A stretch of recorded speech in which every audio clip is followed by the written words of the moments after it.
Eh bien, il faut tout d'abord expliquer un peu la relation entre, d'une part, noblesse, l'ancienne aristocratie, et d'autre part, la bourgeoisie, la haute bourgeoisie, bien sûr. C'était cette symbiose-là, en fait, qui était au pouvoir en Europe, pour ainsi dire, à la veille de la Première Guerre mondiale. Et cette élite-là qui a voulu la guerre, qui a cru qu'il y avait de grands avantages à faire la guerre.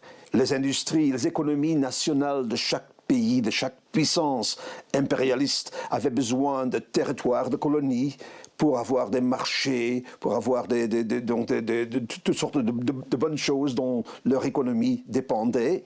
L'élite avait aussi peur de la révolution.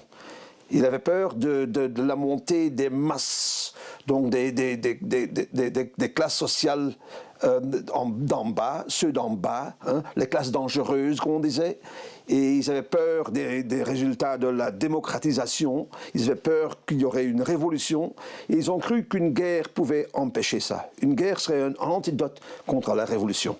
Et par la guerre, on pouvait arrêter le processus de la démocratisation qui avait commencé justement avec la Révolution française. Pour la chair à canon, les colonies françaises vont fournir de la matière première. Sur 8 410 000 hommes mobilisés, 565 000 viennent de notre bel empire colonial. En 1911, devant la Société d'anthropologie de Paris, le général Mangin explique pourquoi il est préférable d'utiliser des Noirs pour, dit-il, permettre d'épargner dans la mesure du possible du sang français. Et il ajoute, le système nerveux du Noir est beaucoup moins développé que celui du Blanc. Tous les chirurgiens ont remarqué l'impassibilité du Noir devant le bistouri.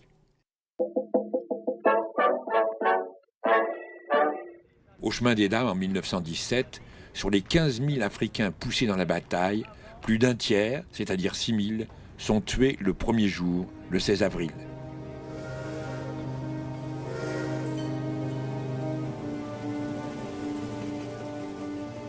Le plus grand désastre de l'histoire militaire aura lieu dans la Somme en juillet 1916. C'est la première offensive conjointe des forces franco-anglaises. La bataille a été personnellement conçue par le général Joffre. Le 1er juillet 1916, dès le premier jour, les Britanniques vont perdre 20 000 soldats sous les ordres du général anglais Douglas Haig. 10 000 sont tués dans la première heure, 40 000 blessés dans la journée ou disparus.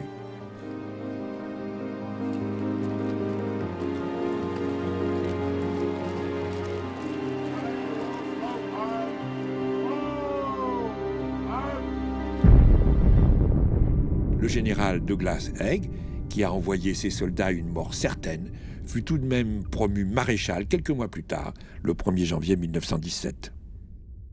Haig, par exemple, croyait savoir que les pertes des Allemands, de l'ennemi, étaient toujours supérieures à nos pertes à nous. Pourquoi? Parce que nous sommes les meilleurs. Alors, quand nous lançons une attaque et nous avons à la fin de la journée 10 000 morts, c'est pas si grave que ça parce que ça veut dire que les Allemands ont plus de morts. Alors, en fait, on gagne. Alors, en fait, Haig et des généraux tels que Haig du côté britannique étaient déçus quand il n'y avait pas trop de morts après une longue journée de bataille dans leur rang. Parce que ça voulait dire que les Allemands non plus, peut-être, n'avaient pas beaucoup de morts. Alors ce n'est pas une bonne journée. Il faut qu'il y ait beaucoup de morts. C'est ça la guerre. Et comme je l'ai dit, ces morts-là, c'est peu important. Parce que quand il y en a plus, il y en a encore. On pourrait aller en chercher un peu partout au monde. Haig était un typique pour l'élite, surtout de la noblesse à ce moment-là. Il vivait dans un sens toujours dans le Moyen-Âge. Ce n'est pas par hasard que le romantisme était toujours à la mode. On rêvait, il lisait Ivanhoe, par exemple, l'histoire d'Ivanhoe, un grand héros du Moyen-Âge. Il croyait toujours que c'était des chevaliers à cheval qui allaient gagner la guerre. L'idée pour eux que des prolétaires, derrière une mitrailleuse, produit en masse, dans une fabrique, dans une usine, par des industriels, que ces prolétaires-là pouvaient gagner une guerre contre nous, chevaliers, sur nos chevaux. Impensable, c'est pas possible.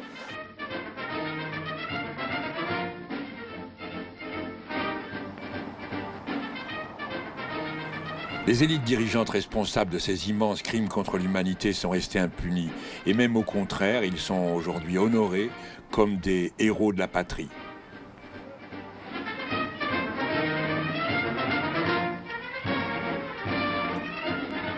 L'ennemi, c'est les officiers. Il y a beaucoup de soldats qui disent en fait, notre chef c'est l'ennemi.